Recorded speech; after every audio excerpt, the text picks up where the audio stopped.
Susan Tata. The Africa we want: unity, consciousness, our culture, our spirituality, our history. One Africa for Africans worldwide. Motherland's calling its diaspora home. Join my voice. Join my team. Join my campaign. Campaign 21 hashtag 1 million subscribers on the Pan African Daily TV YouTube. Be a volunteer. Apply now. Be the new Africa. Good day, good morning, good night, wherever you're watching us on the Pan African Daily TV. It's a wonderful pleasure to welcome all our viewers that are joining us. I mean, we took a long, deep break out here to put some structures on the Pan African Daily TV together. So it's been a couple of days that we've not been live. But we want to thank all of you that have showed a lot of concerns, asking how we're doing and how we're faring. Yes, we're back live to share this wonderful moment with you, our brothers and sisters on the continent and in the diaspora and wherever you are connecting. Yes, so as you can see, we have our queen, sister, and princess sitting right here beautifully and comfortably in our studio live from Rwanda. As you know, today is Rwanda Day. We want to look into some perspective of the past and the present and the future of Rwanda. But particularly today, we're going to be focusing on the new face of Rwanda, because in the following or coming weeks, we're going to get some experts that will actually give us the historical Rwanda, like the culture, the tribes, the language, and then we get into the genocide. But today, we want to brush this issue of Pan-Africanism. And as you can see here, we have our Elder Spears for the first time here, all of them. And we're so happy and delighted to share this warm space in the family setup with them. So he's also going to be telling us a lot. I mean, he carries too much engagement and sacrifices and services he's been doing, starting by educating the young people, you know, doing cross-cultural trainings and even travels for young people. I mean, I'm so excited to know what his Sankofa experience is all about. I know all of you too. So if you're tuning in, please make sure you're well seated. And as you know, the culture and the tradition of the Pan African Daily TV is, as you join, make sure you share. And if you're here for the first time, make sure you click like and subscribe. But of course, as you're sitting, make sure you get your pen and a paper, because the Pan African Daily TV is more than just a social media platform. It is more a platform of learning. I know a lot of our followers say it's a chemic university. And so we have a lot to learn, and we're taking down notes, because the miseducation of the African is what we're trying now to decolonize our minds and our spirit to go back to actually who we are as true Africans. Good. I think we're just giving a couple of seconds for all our platforms to connect and to do the cross-posting out there. So I want to give it to Patrick Kesarim, who is on the continent and taking care of the Pan African Daily TV social media space to make sure that this show goes live in every city and angle on the continent. I also want to thank Naisha that put out this platform. I mean, like the speakers today together. And on the technical, I have Tumi Tata, who is going to be doing the switching and the technical work for us. Right here in the studio, we have our two guests, and let's just welcome them and feel at home while we're waiting on all of you to join us on this conversation. And thank you for being here today. So back to studio. Welcome, Jay Essence, and welcome, Elder Spears. Welcome. Thank you. Thank you. Beautiful. I know I'm sweating here for the first time. I'm sitting in the studio here in Germany. And apparently it used to be so cold. And when things are cold out here, we think about the continent. Jay, how is the temperature out there in Rwanda, Kigali? It is nice. It's nice. We're coming out of the rainy season. And so that for us was kind of cold. We're getting into more of that heat. One thing about Rwanda and the location, it's pretty much a smooth, um, I just know it in Fahrenheit. So it's kind of like a smooth 80 degrees pretty much all the time. I haven't heard any horror stories. I've been out here now for about 6 months.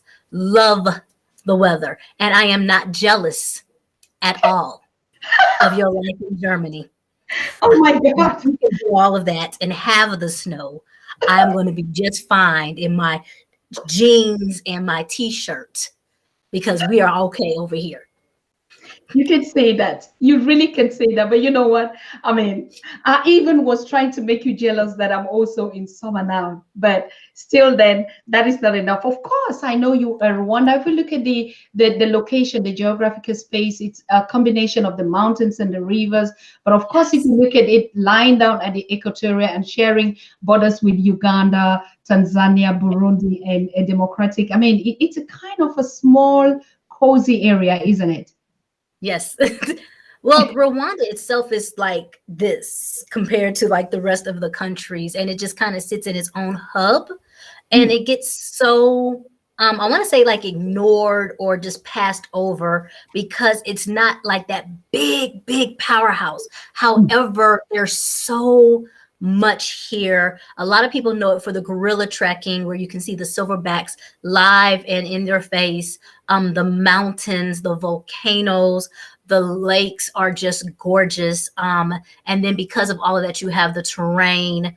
And like one of the things that I said when I first landed is I just never knew the definition of lushness until yes. I actually saw, everything just coming and growing, beautiful soil, agriculture, and then the people are just hands down. So when you talk about Rwanda, you're right. It's surrounded by so much, but that's one thing that's beautiful about East Africa.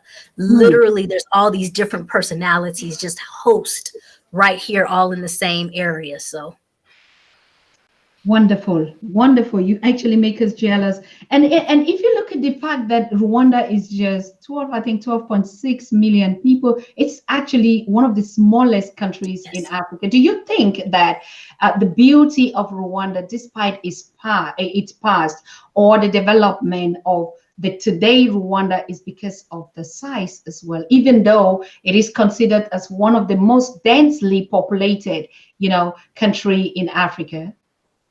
I think that one of the things that really help, especially with the development, is one very strong leadership and a vision Mm, and dedication to that vision and a leadership that really followed behind it.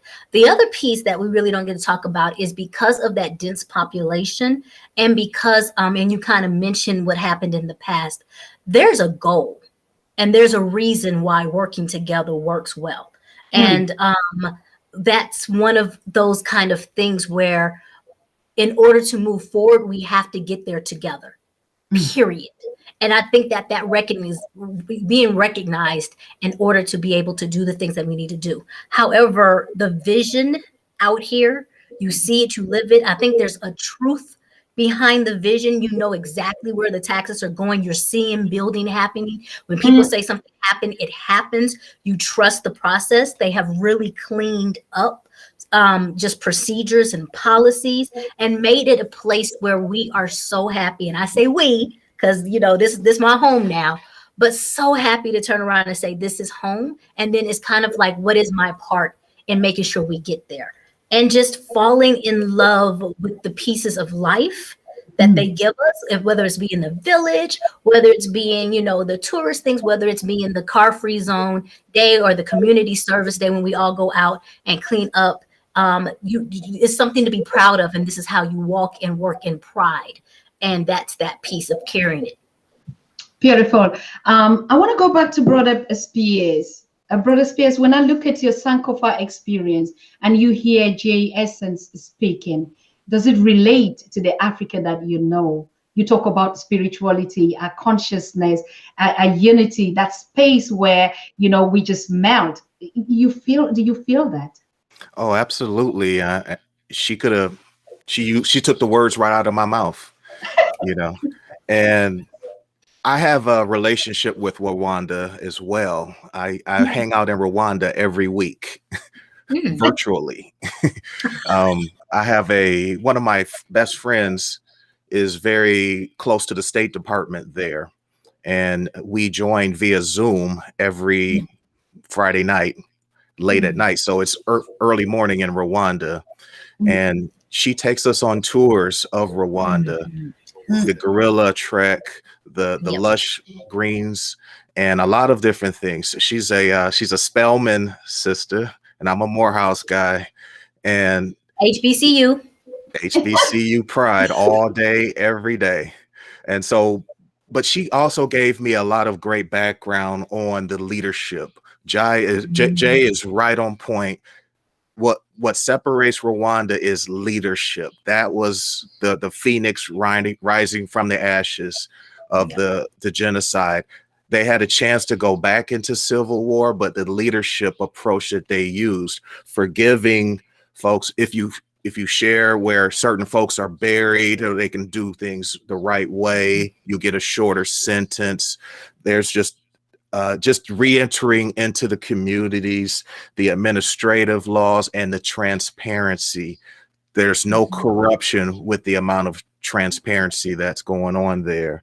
And so those are the types of things, as well as the infrastructure changes, sidewalks and building, tourism, health services, a lot of those different things. And of course, the national parks. Those are the things that is what's really, really transformed Rwanda and has made it an example for other countries on the continent to follow. So from a Sankofa experience, it's just taking the leadership that we learned at HBCUs, and we are taught to not just hold all this knowledge in for ourselves. We are taught to serve, to lead and to serve, and not just the states, but the diaspora, Africa and the diaspora as well. So that is a big deal of the Sankofa experience, is going back, understanding our history, our spirituality, the trauma that we've been through as a people, all of us, from colonization and slavery, and making that a self-improvement. We have to help people grow, get into that middle class, hold on to those traditions, never forget the Ma'afa, the all that we went through, and use it as a source of empowerment, to go forward. So that's what the Sankofa experience is all about. It's teaching the young folks and the adults who didn't really get it, that need to get it now. So there's an adult component as well. But I'll get into some examples much later on. But I wanted to talk about the Rwanda connection as well. And the other one that I'm really excited about is again, this is another HBCU story. One of my Morehouse brothers is leading the African Leadership University there in Rwanda. They have 800 students. Okay, the governor gave them 10 acres of land and they built a school. And this is a leadership university with 800 students. 99% of them are Africans throughout the continent. And they're training them to be entrepreneurs. And they have things like the murals of the pyramids, the Dogon, all the way to Afrofuturism. And so they're planting those seeds in the students to be leaders, business leaders. And they even have an MBA program, Masters in Business Administration. I believe it's online, but a lot of it is undergrad. So that's one of the biggest things that I'm excited about. And I'm in Detroit in the US right now. And I lead I do all the mission work in Africa for my church. And we are going to be investing in this university in terms of scholarships, so that, money won't be, dissuade you from attending this. So it's just our way of doing what we can to invest in the future of Africa. All right. I think we chat up here, and like I said in the beginning, these two experts here, if you see Jay has just too much that we wouldn't even just be able to share on one show. And the same thing with Brother Spear. So these are going to be a component of the Pan-African Daily, giving us that input from there. Like Jay is just tapping that positive energy and sunshine and throwing it out here to us in the diaspora. Whoever has the power and the hook to catch it. So Jay is going to pull you out of this misery or whatever thing we're going through out here, back into the land, the root, the connection, the us, as we say it.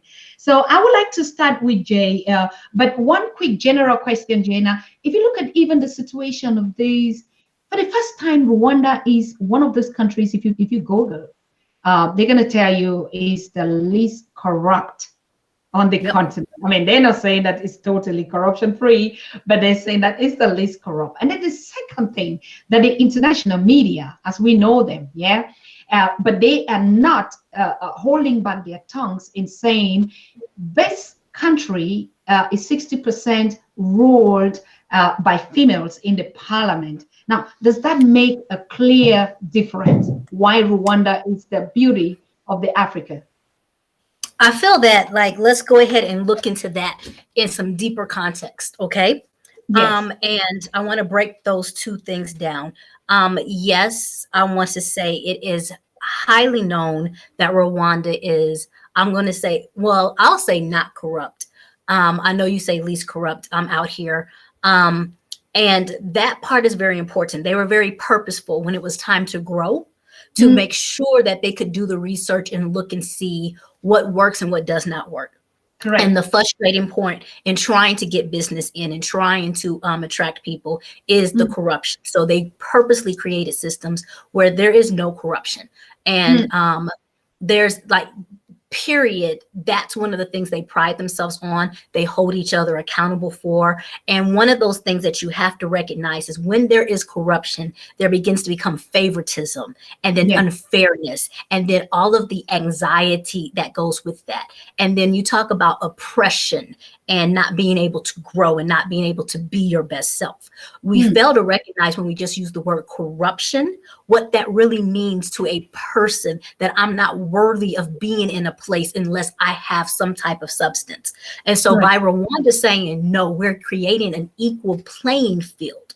We're creating an opportunity that if you have the knowledge and the foresight and the fortitude, we're going to go ahead and make sure that you have a place to be yourself.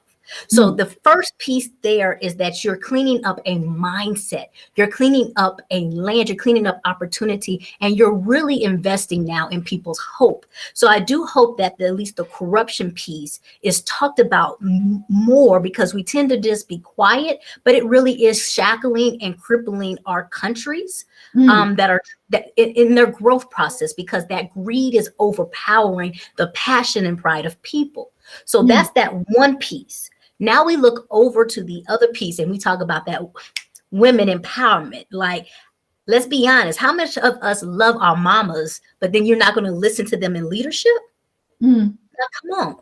Like, we are children who know the power of women. We appreciate them. We love our mamas. We fight for our mamas, but then we didn't say our mamas are only good enough for us and they're not good enough to lead a country. They don't have any standstill. They don't understand policy. They don't understand procedures. That's not true. So in order to turn around and grow for Rwanda, they knew they had to invest in the people who believed it the most. And that was their women.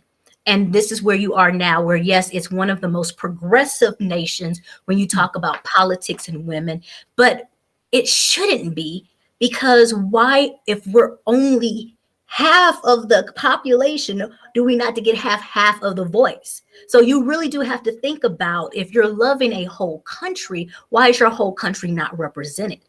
And so that's one thing about Rwanda. Yes, you can feel it, you can understand. You see a lot of the things that are being done is done out of purpose and compassion and understanding. But the fact of when you really pull things together, when you really pull it together, when you really have your king and your queen working together, baby, you can move that chessboard around and change the whole game. And that's what I really do see it as. It's not just about promoting women, it's Yes. promoting the purpose of what we can be together.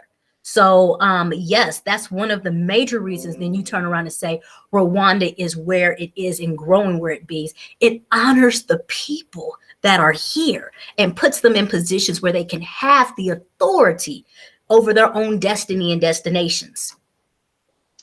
Who doesn't want to go to Rwanda right now? Because right here, I don't know, I mean, like your ancestors just fish you out and say, go there and be that voice, not just the voice. You're only 6 months there. Jay, tell us something.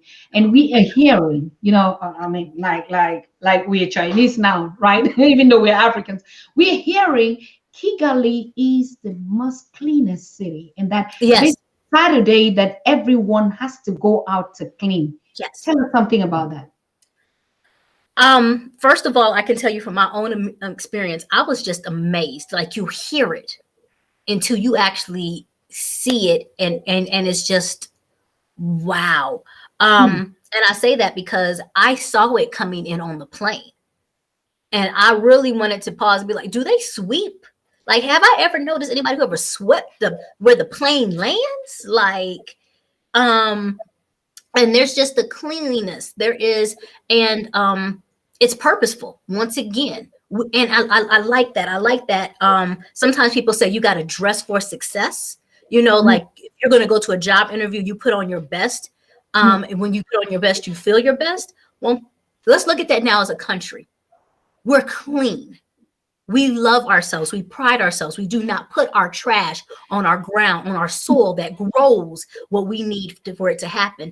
And it's just that education of being clean, being prepared, being present, and this is who we are. And that goes to a big thing. How could Rwanda turn around and be someone who got the bid for ball? How could Rwanda turn around and get these major conventions and all these things until they have pride in themselves and know that they can go out as small as they are and go to the biggest fields and say, this is what we are, this is what we do, and how we produce. And not only do they have to say that, they're saying this from a 23, 24-year-old turnaround that you saw us at our absolute worst.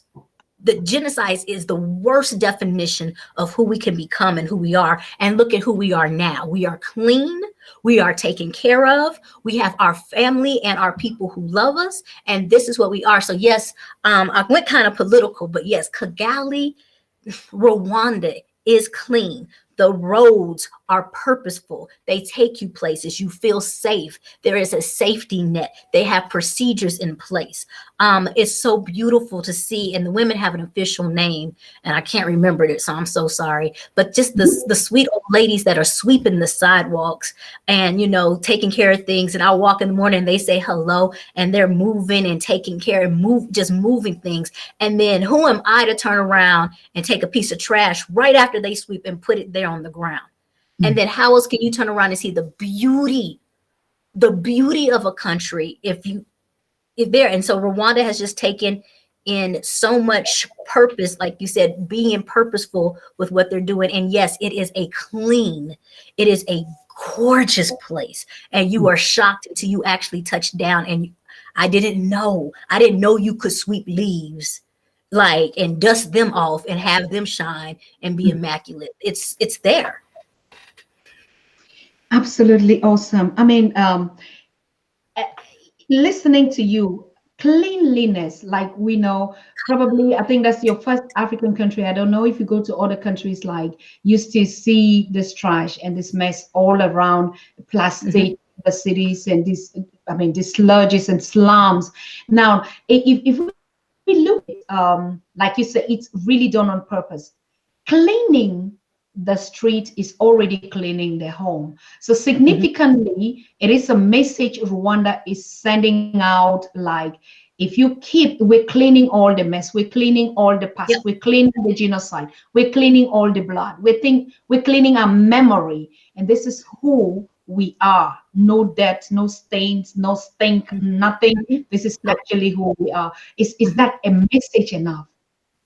Is that, I didn't hear the last part. Is that a what? A message enough. It's clear Yeah, sign of, it is. yes. It's there's let's just talk about it. The way you said it is immaculate, but it hit me another place. Who are you as an individual when you have muck and gunk covering up your vision and what you're supposed to be? When you're discombobulated on the inside and you're trying to say, I want to be this person or I want to do this, but you don't feel it. So it's exactly what you turned around and said regarding the country, that this is who we are. We're no longer defined by the blood was on the streets. We're no longer defined by these entities. See what we can become. And if you want to look at that, look at your own self. How can you believe in yourself if you're not turned around and cleaning out your mind, clearing out your spirituality, being in that place? And so the key thing is while Kigali looks it, there is a certain level of peace that comes from just sitting here and being here. It's not a loud, obnoxious city either. It's not forceful all the time. It depends on if the market, because sometimes maybe you got to fight for what you want.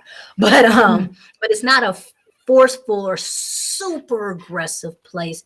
It is a place where people have come to find peace. And so we operate in that. Remember, like we said, everything is purposeful. We've been and saw the worst of what we are. Now we're going to operate in the best of what we can be. So yes, it is a message. I think it's a deeper message if you really look not just at the city and what it can be, but yourself. What happens when you clean yourself up? And I think you kind of alluded to, oh, I do all these things. I cleaned myself up. When I came to Kigali, I felt like, if I'm honored enough to be able to grace this land, who am I and can I truly be all that I'm supposed to be? So I took out the time to really clean up myself and start soaring and doing those things. It's like the country asks you to be your best. Wonderful, wonderful. I love this. This spiritual cleansing should be also in the physical from our environment. So the more clean our environment, the more clean our spirit, and the more clean our soul, so that our soul can breathe this unity, this love, this freshness, this abundance, and the luxury. Yes. Was of the continent. Jay, you are the CEO of J Essence, enterprises in like I watched a documentary way long ago about Rwanda on Netflix, The City of Joy.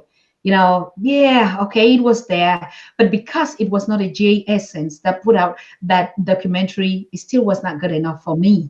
Like always doing things for us.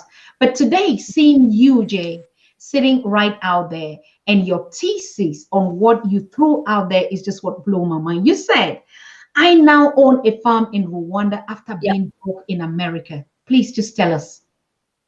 Well, first and foremost, thank you for doing that research. And yes, J Essence Enterprises is the business that I've incorporated out here, and to do so much. I can't even say it's my most recent things. There's so much movement that's happening. But I think one of the reasons why people really start following is because I was very transparent in my journey here. And on my YouTube channel, which is J Essence Journey, I'm very transparent in what I say is my learning ground and my stumbling blocks and figuring out Rwanda in my own personality. And one of those things that happened for me is that the opportunity presented itself to become a landowner. And I said yes. I just said yes, and went through the process and the paperwork, and then standing out there now on the piece of the world I own, and being able to know that now, no matter what, and I'm going to speak on this from my African American heritage, that nobody can come and take that away. I remember that a very personal story I just talked to with my mother. My mother found like our dream house for us, for her 2 children. And, being a single mother, we were in just this gorgeous home. And she really worked hard to make sure everything was there. And 2 weeks before Christmas, we had to move. And we had to move because the landlord or the owner just decided to give it to someone else. Now, I don't know all the details because I'm 12, but I went from this big fancy school to, you know, a little small school, and everything changed. And so it hurt being someplace that you thought was yours and someone still having the right to say no. And so now for me to have bought this land and have this ownership, what I knew right there is that I am emancipating or emancipated, and I'm trying to emancipate myself from somebody else saying what my destiny should be. Because if all I do is just pick up my farm and have my vegetables and have my piece of land, I will be okay. And that's why it was such a breakthrough. And people ask all the time, oh, what are you going to grow? Are you going to sell? No, I am literally going to take care of my family, myself, and just build and be. I have worked hard enough. We have worked hard enough in this land that there should be a place where I can sit back and just enjoy it and nobody take that away. Because authentically, I am from a heritage. Oh, you're going to get me there. I'm about to be emotional. But you took away a lot. You took away so much. And we had to smile. We had to dance. We had to tell you thank you when it wasn't no thanks for us to give. And you just turn around and we just made do. And so now the blood in my family can say, we got ours.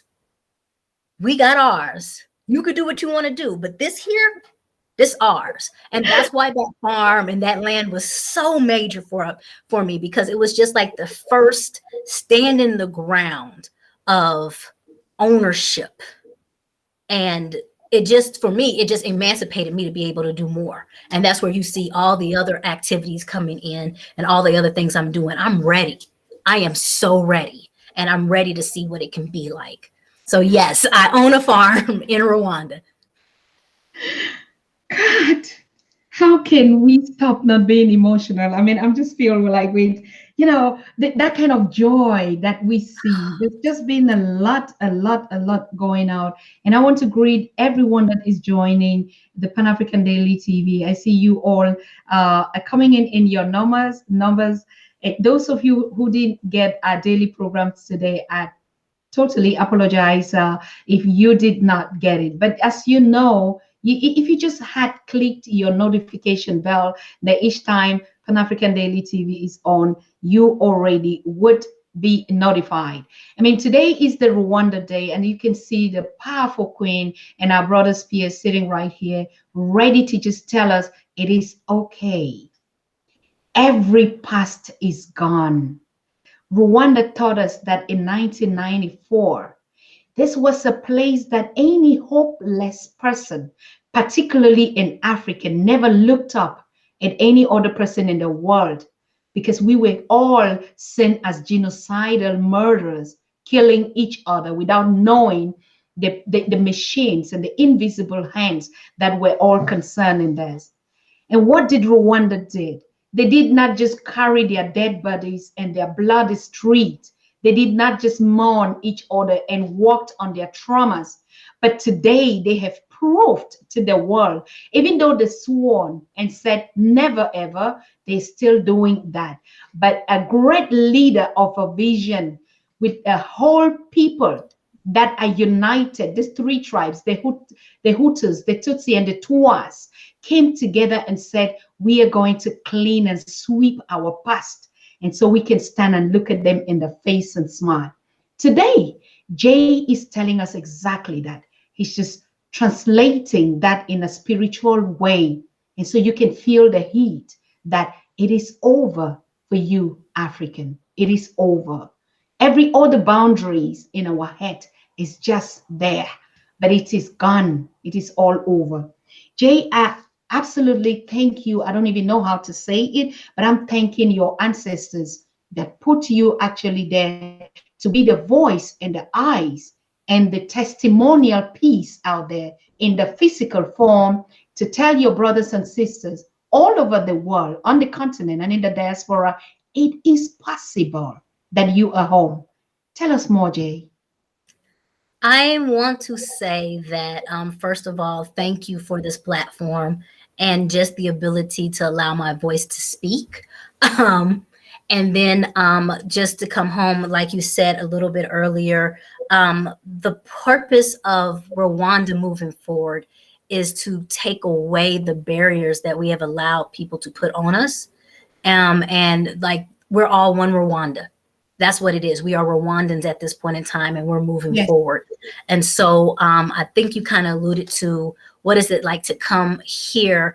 First and foremost, I'll say this. I am grateful, like you said, to the audacity in my bloodline, my ancestors who kept knocking, who kept saying, there's more, there's more, there's more, try this, do this, there's more. And my journey that walked me here. And I want to say just, it's such an appreciation because there's so much growth and opportunities here. But I will say, to be authentic and transparent, that you have to do the work too. Yes. That just coming over is not the answer. People are already here. People are doing things. It's who are you going to be once you come? What can you contribute? We are a community here. We're helping hands. There are things needed in Rwanda. Rwanda is fast paced. It's moving, but they need jobs. Are you Yes. coming in as an employer? Are you coming in as a producer? Are you coming in as a trainer? What are you doing for our children? What are you bringing in education wise? What are you bringing in speaking wise? Who are you influencing? How are you influencing? Our children have dreams. They have purpose. They have vision. So are you part of that? Or are you going to sit there and distill or whatever? One thing about the history of Rwanda, it's not forgotten. So are you quiet enough to hear the stories and to honor those pains when they come up, to hold a hand or to hug or just to squeeze a brother? Are you man enough to smile? Are you woman enough to hold? It's not just about yourself out here. When you grow, we grow. I feel like I'm responsible for a network of people. And it's important that every time I step up forward, I make sure I put in the entities that they can step up and be forward too. That's how you make a forward nation. When we talk about being a king or a queen, what does your kingdom look like? Yes. What are you bringing into the atmosphere? What is it that you're going to stand for? What are you going to be remembered for? And so, I would say thank you for letting me be like the new face. I will say I'm more so of the expat face because I'm standing here, I think representing a group of people that have said thank you to Rwanda. Thank you for loving us when we couldn't find love in the country that was supposed to. Thank you for honoring us with cleaning up systems and doing things so we can have a place to be our best selves and to grow and to fulfill the promises that our ancestors fought for. And I tell somebody this all the time when people want to talk about slavery, because I am a child from the slave trade. There are many things that have happened. I know it in my family line. And the reason why my ancestors did what they did, fought what they fought, were in crops, were in brutality, were just in this, was for me. Because they dreamed that their children would have a better way. That's the only thing that they fell for. When they had no hope, the only hope they had was a seed that they never knew the name of. And so that is the perseverance of what you go after for, that when you're this child, what do you do with this? You are the true hope of the slave. What does that mean? And so how do you grow? And that's the thing that I say I'm grateful to Rwanda for, because it gave me a place to fulfill my ancestors' destiny. I am their dream. So I'm not supposed to be in a position where I'm slave holding to new entities, that corporate jobs, taxes, or different things like that. I'm supposed to be producing and providing. That's what they dreamed, that they would be free one day. And freedom is not just about the shackles on your feet. The freedom is in the mind and the body and the destiny and the spirit. Can I truly be everything that you dream me to be? And so I am grateful that Rwanda, in the short time that I found him, has allowed that love to seep through and give me a place to really discover all I'm supposed to be. Wow. I don't know know if anybody is still just doubting why you are African. I don't know if anybody in the world, any African that is listening to you, Jay, still has to question whether it is to belong or it is to accept my identity as an African.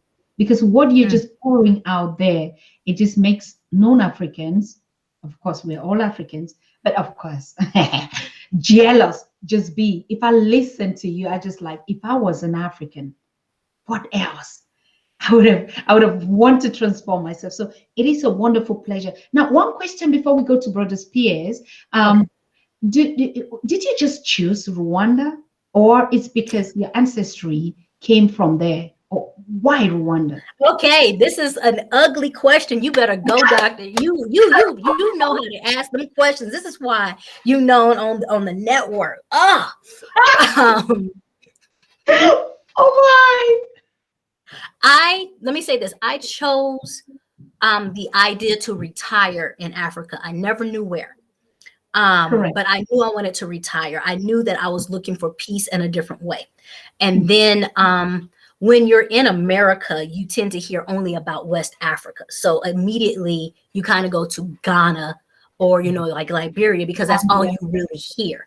And then I moved to Dubai. And when I moved to Dubai, I actually heard more about East Africa. The reason why I'm mad at you is that, yes, I decided to be pro-Black and, find my roots. And I went ahead and took that DNA test. And that DNA test came back. And my bloodline was 10% of every African continent on the West Coast. Not West Coast, on the West side. Which I had to sit back and say, that to me was the true testament of slavery in my bloodline, that I can't even find a country that is a majority. Yes. That they were just being bred or fed or whatever to get along. And then my DNA, like there's this thing they were like, oh, most, Black people have, 65% of Black genes. Like, don't worry about it. You can find your tribe. I was at 63 because there was Irish and Scottish in my bloodline. Like there's so many. And then we went back and found out that one of my great aunts, I don't know, maybe great grand, but she was literally paid for and kept in a house so one master can use her whenever he wanted to. Like there's so much that I found out that it really made me reluctant to talk about my bloodline because I didn't feel, even when people take their test, I didn't have a place still to call home. I felt like I was a bastard child of history, because there's so much from so many different places. So the move for Rwanda actually came from other means because I wanted to find peace and I wanted to find a place where I can just be. I didn't dream of being this major entrepreneur that I'm trying to be now. I dreamed of being able to sit on a porch and watch the sunset. I just wanted peace. There was too much turmoil. And so now when you ask me about my bloodline, I look at you and say, guess who did this to my family? So I have the world to gain. No one is going to tell me where I cannot go or visit. Yes. Because I'm not the bastard child. You put your blood in me, so I'm able to travel anywhere I need to go. And so that's the way I do feel. Like I said, you asked the hard-hitting questions. I don't talk about that one too much. But Rwanda was not a destiny because of a DNA test.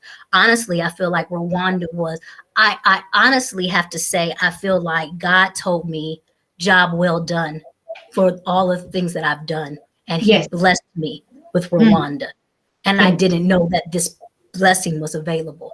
I do feel like it was a gift.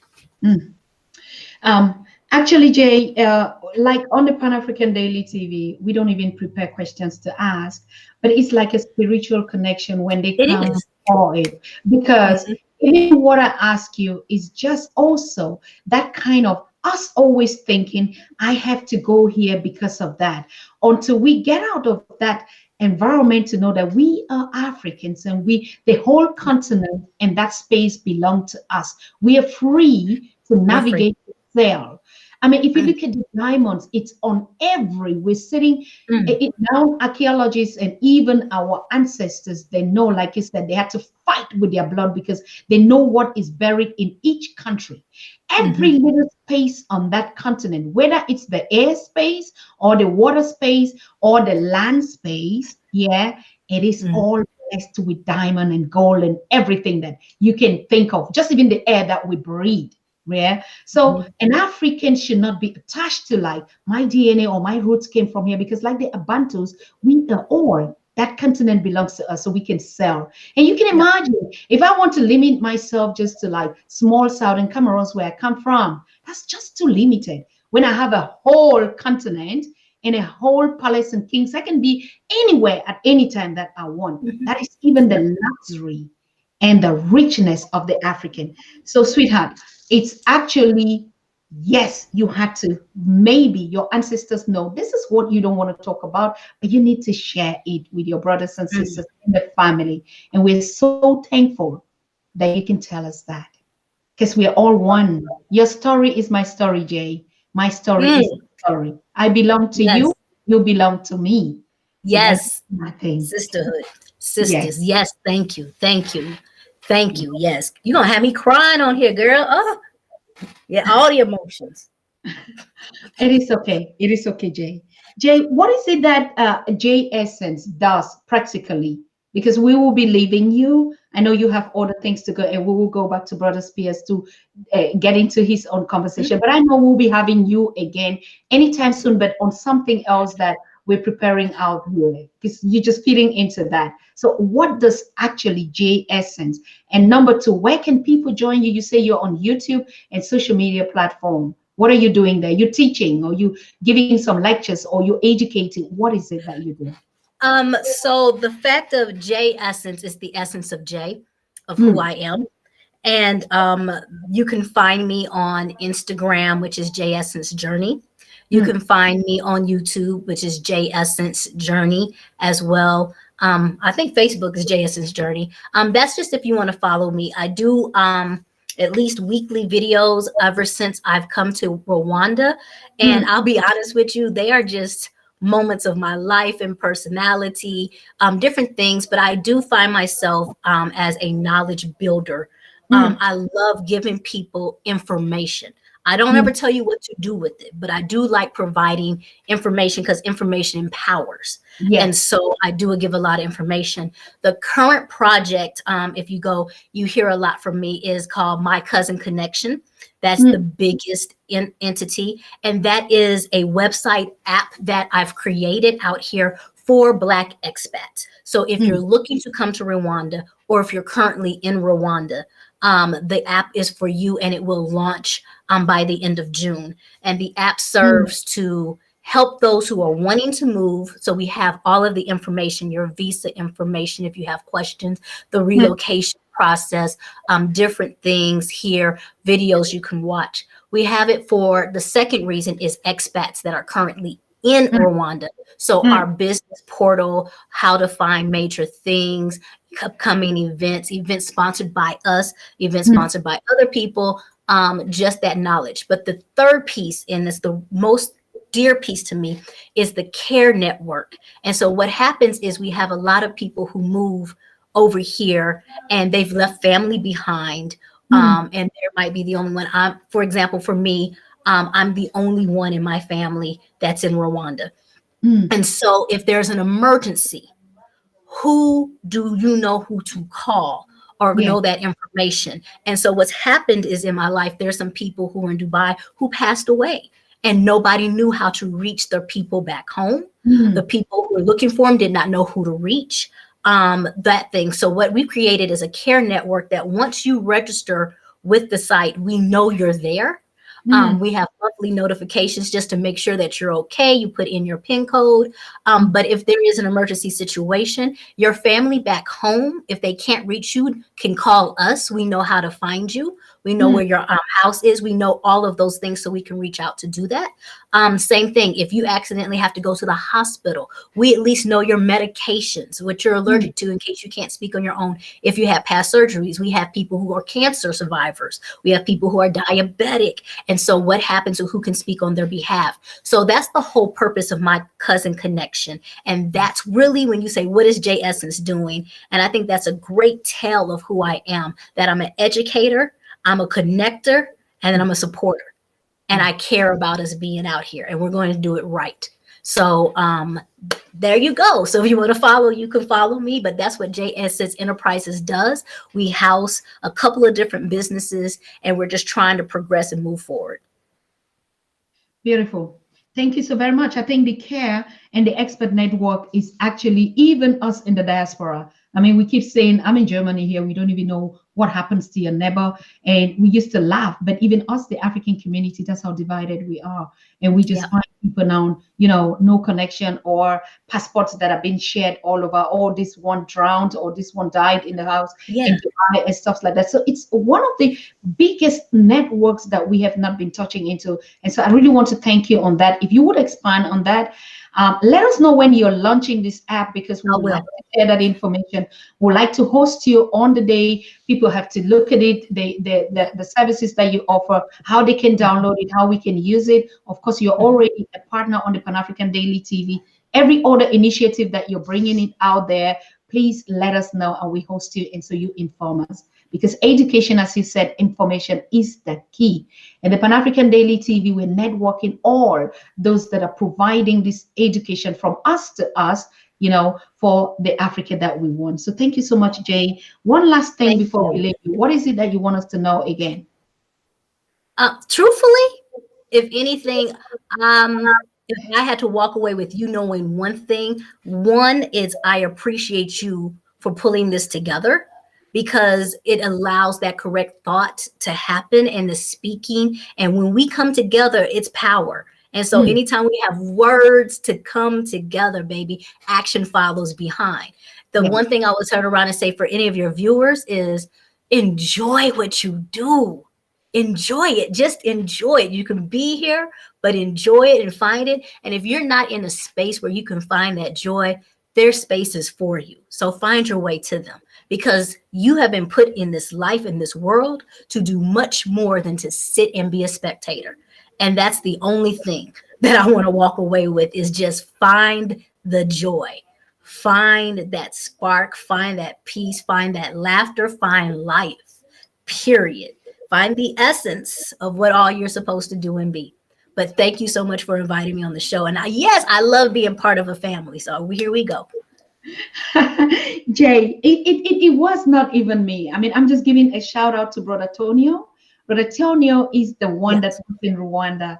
And she just like, you must talk to Jay. You must bring Jay on the show. Even Sister Nelly. And so she's like our Rwanda connection, and looking out who is it that fits into the family and can educate us and can inspire us more. So I want to give it a shout out, a big one to Brother Tony. I know you're watching me, and I know you're also going to be on this show with your Rwanda connection and all the things coming up. So thank you so much, Jay. It has been a wonderful pleasure having you here. And we look forward to seeing you very soon.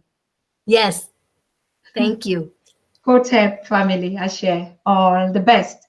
Good. So family, we are going to go now into the studio. I made Brother Spears. I know he's not been just waiting. He's also been enjoying all what J Essence has been lecturing us tonight. And yes, I know he's waiting right there. Brother Jay, brother Spears. I'm here. I loved it. Tell me, how did you feel just listening to Jay? Well, it was just the beautiful spirit of both of you, actually. But you could just tell the energy in her face, in her smile, and the spirit behind why she's doing what she's doing, and the journey that she's on, and what she's trying to do with her, her business or her journey, sharing it with others. So it's just a good example of the whole Sankofa process, us going back. The Mm, ancestors have brought us to this point. We should not be here with the trauma that we've been through with mm, colonization and slavery. So the fact that the two of you can have such a big smile and a heartfelt journey and just a love of life, despite what especially our sisters have gone through. mm. It's just beautiful to see. And if you're not inspired by that, you need to kind of check your pulse,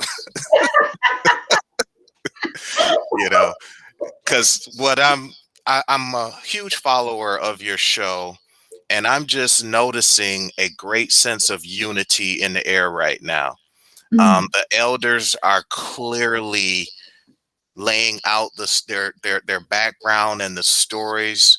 There's a sense of truth and consciousness out there, mm, and it's very, very inspiring, and it's triggering action mm. because a lot of people think about going to the motherland or doing different things. It's two different things about thinking about it and doing it. The time Mm. for action is now. No more complaints, no more, oh, I'm scared, or, you know, just do it. You Yeah. know, Malcolm X said, armed with a knowledge of our past, we can, with confidence, charter a course for our future.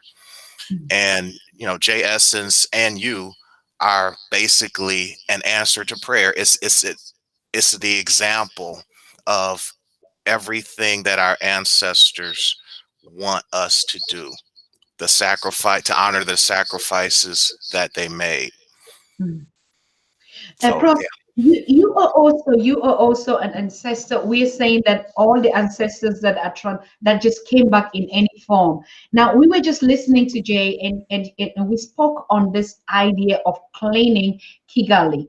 But you particularly, your own dimension in what I saw is clean water. That Mhm. clean water, and we already understand the dimensions of which we operate. The air has to be clean, and so the earth also. But water, even from the essence of water, is life. Now, why is it that you actually touch that essence of water to provide clean water? Yeah, that's a big deal. Um, so my background is my church in Detroit adopted a village in Hmm. the Gambia. So I know I heard your show the other day. You're a village girl. Yes. That's where the magic happens, in the villages. And so back in the 90s, we adopted this village in the Gambia. Mm, And what we were doing was, from a rites of passage standpoint, taking teenage boys and girls from Detroit for a cultural exchange in mhm, this village.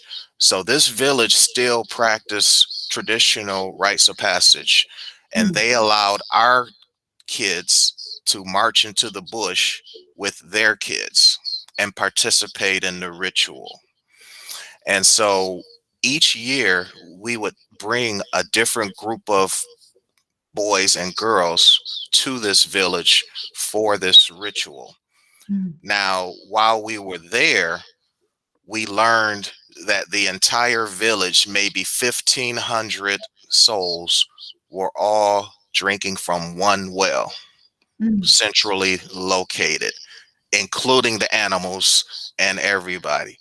mm, And so we were just like, you got to do something about that. And so through the generosity of one of our church members, they we built a water system there. mm. So now, fast forward 20 years, clean water is a big draw in Yes. these villages. So 1,500 grew to 3,600 people in this village. And they started to build their compounds on a higher elevation. And so the water was putting a lot of stress. And so they needed to upgrade the water system to accommodate the growth that the village had. In addition to the growth in people, they've also created an elementary school, a middle school, and a high school servicing children from 15 neighboring villages. So again, clean water is a huge draw. So they asked us to help to upgrade their water system that we put in the 90s. And so it cost us about 60,000 US dollars. We I managed the project. We raised the money and hired a contractor from a local contractor. This village still doesn't even have electricity. So we had to do solar panels, powered with solar panels. And we had to build a concrete fence around that because the solar panels power people's cell phones and tablets. So sometimes, for the old water system, a couple of the solar panels came up missing. So we had to do a little security gate around the solar panels that are powering this new system. So it was just installed maybe 2 years ago, and so now women, they would carry gallons of water on their heads and walk like 300 yards to bring clean water to their families. And now they just have to go like 20 yards to get it from a tap. So the ladies in the village were very, real happy with us and what we were doing. And so so we didn't just stop there. We're still going to start bringing kids there because we had a speech. We had a big ceremony when we dedicated the upgraded water system 2 years ago. And it brought out the local media in the Gambia and the Minister of Water Resources. And we kind of gave a speech. And the speech that I gave is the one that ended up on the local TV. And what I said was, this water system costs our church a lot of money, but the debt is paid because of what you all gave us. You all gave our children culture, a connection between the African Americans and the Africans. Okay. And again, this was back in the 90s. So these young people are now grown, and I've been able to reconnect with them through social media and follow their lives, and they're doing some amazing things. Wonderful. And we owe it to the program, the Rites of Passage program that we did, which I call the Sankofa experience. And so, I've turned it into a virtual curriculum so that others can, get trained and do some things like this. And at some point, we'll bring a tourism aspect to it as well, because I know other people would love to bring kids to participate in something like this. In a village that still does traditional, rites of passage. So that's kind of how it started. But what I told the media was that the bill is paid. You guys don't owe us anything, but just to continue to, love on us and do the cultural exchange and let us, the Africans who got enslaved come back, bring our talents, bring our gifts, and bridge the gap, show the love, share the culture. And as a matter of fact, my church is a Christian church. This village is a Muslim village. Does not matter. God's work for God's people.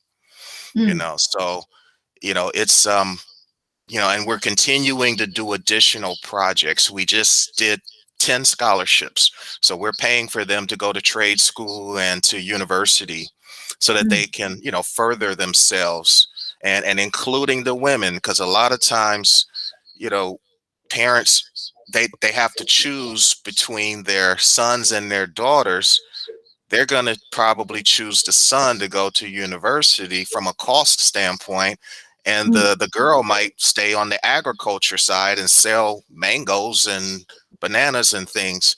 And we're like, no, we're going to give women scholarships too, and we're going to build a market in the village. So Wow. because when COVID came, the women could not go into the city to sell their goods because of social distancing. So they kind of lost out on a lot of things. And so what the project that we're working on right now is we're building a marketplace in the village so that the villagers can come to the village to buy their goods, so that they don't have to even go into the city. Because when you go into the city, it's like everybody selling the exact same thing right next to each other. Little bags of peanuts, mangoes, and they're right next to each other. And there's 100 of people selling the exact same thing. And so I'm like, man, bring that to the market, to the village. Bring the market to the village. So, it's just, again, an example of African Americans using their talents and gifts to help, folks in the motherland. Hey, we're just talking, and I'm here like when you talk about the village market. I mean, I Hmm. remember my brother Larry Brown, Larry Babot is here in the chat, and he can actually testify that when we were growing up in the village, that you all know I'm a village girl, and Hmm. the village market has something magical. I don't know how many coffee you're watching me, Johnny Boy, Saidi, all of you, if you had that experience, Koboko sauce. The village market has something magical. There's just something, I don't even know, even the disco that is played out there when we were teenagers and growing up and going out and hiding out and playing, teasing, all the things. The village market has something that is so unique.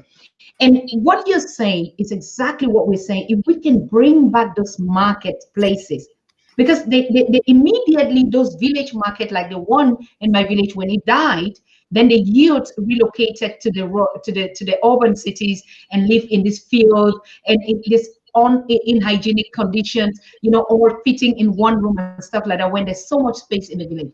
So, you were talking and I was just like, did you know that? Did you know that? How come you, an African American, in the big so-called Western double standard city, you would go and locate a village and look at the potential? Tell us. I mean, Sure. Yeah. Now there is a story behind this. The there was a young man who was from the village, because originally when the program started, they were just in the city, because mm, the Banjul is a nice city. It's the capital of the Gambia, and so yes. when you think of tourism, you focus on the capital and the coastline, and Mm, so that's sort of what we did the first year or two. But a young man approached us and said this would be so much better in my home village, and so he made the introduction. Okay. mm, And the rest is history. As a matter of fact, I put my links in the chat for the course that I have, and there's the course is free, because it just gives you an exposure to it. But then there's also a membership, and as part of that membership, I go into that's where the full curriculum is, and I also have okay. interviews with this young man who's now a grown man, who invited us to the village, and we sit and talk literally for 2 hours about how all of this happens, and so it's Mm, all laid out in the in the membership. But I put the links in the chat so people can be exposed to it. But that is how it happened. Yes. A young man approached us and said, "What you guys are doing would be so much better in the village." And Mm. so he brought us to the village, and we've been there ever since.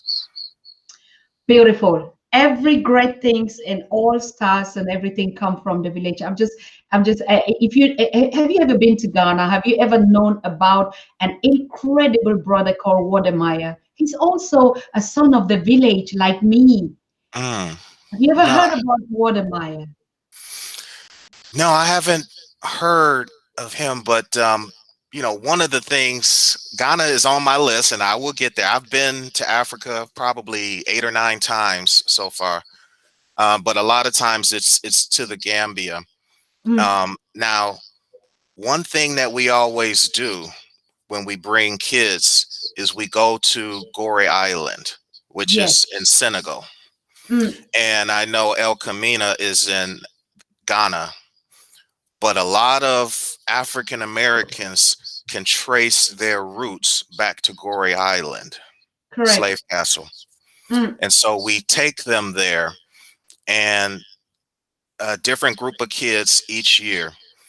And so going for an African American to see Gorée Island for the first time is a very emotional experience.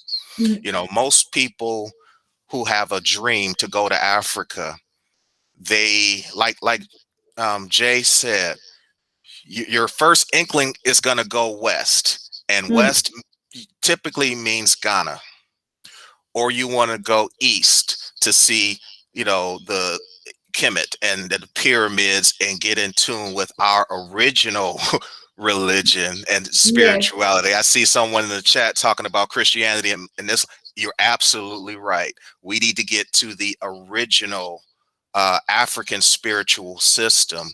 And so Yes. a lot of African Americans who are conscious, they want to go to Egypt, Mm. right? To see pyramids and the temples and learn more about that. And then there was South Africa with Mandela and the beauty of the environment.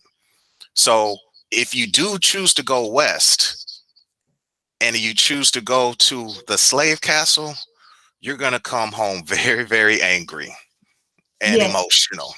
Mm. And so I've had a unique experience by going to Gorée Island every year. And I had a different rush of emotions every year. Mm. And so one of the things that I do is I'm a storyteller, because that's a West Yes. African tradition with the Yes. griot. Mm. And that's how information and knowledge gets shared for generations to come. Mm. And so what I did was I put a story together about my experiences, the 5 different emotions that I experienced, the 5 different years that I went to Gorée Island. Mm. And if it's okay, I'll share it with you. Of Um, course. I felt an ancestral welcome my first time on African soil. But when I got to Gorée Island, my blood began to boil. I cried as I Mm. stood in front of the door of no return, and I Mm. wished that all Europeans would die and burn. My second trip enabled me to take in the psychic trauma. I actually listened to the curator describe all the drama. Dungeons where men, women, and children were just tossed. Slave ships would arrive to participate in this Holocaust. Mm. My third trip changed my whole concept of religion. A Christian chapel upstairs is what caused my division. You see, slave merchants would worship and then rape women and girls. How God would allow such a tragedy is what threw my mind into a whirl. Mm. My fourth trip provided insight for my healing process to start. You see, history goes in cycles, and people are simply pawns just playing their parts. The Middle Passage spread Africans throughout the diaspora, adding Mm. our unique spice to the Caribbean, North and South America. My Mm. fifth trip to Gorée Island was an experience of jubilation. Standing at the door of no return this time was actually a celebration. You see, Mm. Europeans enslaved themselves first, but they either died or failed to thrive. I was able to return as a tourist on the shoulders of my ancestors' will to survive. My Oh. anger and questioning of God's wisdom has now come to an end. The Mm. ability to forgive helps the process for a broken heart to mend. My Ashe. wish is for the world to understand the magnitude of this great debt, and for Mm. everyone of African descent to experience this and never, ever forget. So that's my poem or my story. That the last time I was at Goree Island, I shot a music video. So that's in the free e-course that I put the links in the chat. You can see the Okay. music video on location at Goree Island with me reciting this piece. But that's kind of how I do my curriculum, is stories, okay, and discussions and meditation, because that's how we're going to get over this trauma, get in touch with our original spirituality Mm. and understanding self-knowledge, which is what your platform is all about: history, spirituality, consciousness, and culture in one Yes. Africa in unity. Mm. And so that's sort of what my curriculum is all about. And I teach it in a way that connects with us and our attention spans. So it's short stories, just like what I just shared, with some visuals, meditation, and some discussion questions and some reading material as well. Wow. Oh my God. Hey. Hmm. I don't know. I'm just thankful. It's like just give a minute of silence out here. It's too much.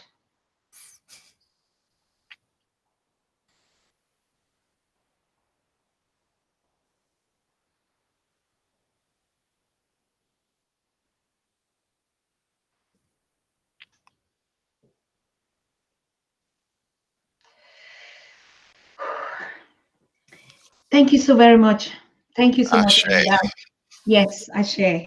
What do you just? I mean, the voices are very loud and clear. The message is there. Everything is just on point. And like, yes, it is so. It is so. It is so. Like, we just only need to agree. um, the steps of this storytelling that you said, it is the step of the cleansing of the African, even from our homes. We first start with the trauma, the anger, the bitterness, and then we go back in this circle and start from the acceptance, the truth, the truth, the truth, the truth, and then we forgive, we reconcile, and then we move. I mean, how I just want to get it. How do we get this free ebook service or what? How can we translate it into, I don't know, how do I want to put it? It's just like we should break every mind or every spirit or every heart of the African now anyway and just put it inside. How do we do that? Yeah, and that's what I focus on, is the answer to that question. And it's related to how I started. The time for action is now, and you no longer have an excuse. I lay out in this free e-course self-knowledge, Mm. spirituality, overcoming the obstacles, self-improvement, and life skills. Because at the end of the day, knowing all of your history is great, but that's not going to pay bills. Sure. Having Being in touch with the African spirituality of our ancestors, from the waters of Noon to the Ptah to the Atum, awesome. It'll that's where a lot of my writing comes from me meditating, listening to nature, and writing. That's where a lot of my writing comes from. So, getting in tune with that first frequency, that frequency of Mm. our original spiritual system, is great. It is empowering, but it's not enough. You got to overcome that trauma that our enemies, our enslavers, our colonizers, they did a heck of a number on us. And it has broken a lot of our spirits. And so just the ability for me to do the work that I'm doing, and for Sister Jay to tell her story, it's a miracle. To Yes. see us in our right minds, and then you could just stop there, but we don't have the luxury of stopping there. We've got to do, everybody has to do their part and help the continent, to help the diaspora, to do whatever gift and talent you were given, use it for the purpose that it was given to you. And Mm. I'm pretty clear on what my assignment is. And it just doing it just brings so much joy to, to my life, as you can tell from the passion in which I'm talking about this. But your answer to your question is, you have to, it took a lot to enslave us and to colonize. So you have to kind of break it down into bite-sized chunks. You can't just read a book and be totally woke and ready to solve the world. It's a little bit more, involved than that. And Mm. so what I do is I break it down into 5 modules for my curriculum. Again, the self-knowledge, the spirituality, overcoming the obstacles, self-improvement, and life skills. And so Mm. when you get into the life skills, that's where the curriculum really expands, because it's about us as parents, our belief system, education, hobbies. What do you do for fun? And then you have the peer pressure, sex, drugs, violence, a lot of Mm. things that prevent young people from maturing into successful and productive adults. So our rites of passage curriculum has to address a lot of that so that good choices can be made. Mm. So when you get into the adult phase of life, then we're focusing on our career, getting married, having children, and the stress of those 3 alone over a 30, 40-year, working phase of life can take its toll on our health. And so Mm. we have to eat healthy, we have to exercise, we have to address the trauma. And then when you become an elder, then you're focusing on money because you're no longer working, you're retired. So how are you earning a living? Your lifestyle, what are you doing with your time now, now that you're no longer working? And then what legacy do you want to leave behind? And Mm. so my curriculum goes into detail on all of those things that I mentioned, talking about our history, spirituality, and all of that, but also dealing with life skills, so that as we move into that middle class and generation wealth, it breaks it all down into, it's actually a 52-week membership. Mm. Okay, so each week you'll get like a 1-hour module, okay, for the Mm. next 52 weeks. So that's the membership part of it. All of it is in the links that I had sent or put in the Okay. chat. But that's the roadmap. Wonderful. Excellent. I mean, we can't be just not, we cannot even just be more than grateful again for this time and space of being here. Now, if you would like to just break down this rite of passage, Hmm. I mean, just like a little bit into it, because it sounds so so on point. Like, how didn't we even get this? Sure. Well, in traditional African culture, there are 4 stages in development where the family and community come together. It's the birth of a child, to raise the child up, give it a name and all of that. Um, when the rite of passage, which is like around 13 or so. Marriage, when you get married, everybody comes together and celebrates a wedding ceremony. And then when you transition and become an ancestor, the family and community comes together and celebrates, your life and legacy. The missing element in African American culture is rites of passage. So if we don't teach our young boys and girls how to be men and women, the streets will.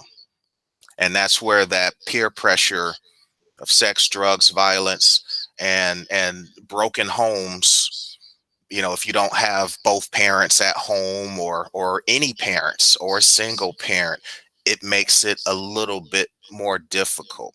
And just like when Jay was saying, her school, she went from a really good school to a smaller school. Education is so key. Jay and I both are HBCU grads, which historically Black colleges, universities. I'm a proud Morehouse man. That's where I have a degree in physics from Morehouse. And so, as a matter of fact, Rev Shock and I are going to do a series, As Above, So Below.